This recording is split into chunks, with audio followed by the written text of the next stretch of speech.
Hello guys, নয় দুগুনি 22। আমি শ্রেয়া। আমি আবার আপনাদের জন্য একটি নতুন কবিতা এনেছি। আজকের কবিতার নাম বললে তুমি।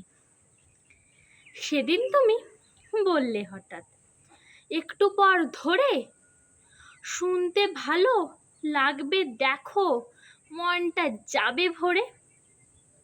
কথামালা যতন করে মনের মাঝে রাখি, ধীরে পড়ার স্বপ্ন ছবি হৃদয় মাঝে ধরি।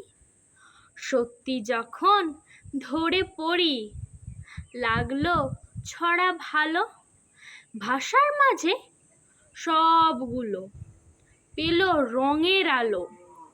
সত্যি তবে তোমায় বলি, হয়ে খুশি হারা, এখন আমি জোয়ার ভাটায় অনশন ছাড়া। নমস্কার। আমার এই কবিতা যদি ভালো লাগে থাকে অবশ্যই লাইক, কমেন্ট, শেয়ার এবং সাবস্ক্রাইব করতে ভুলবেন না। আজকের জন্য এটুকুই।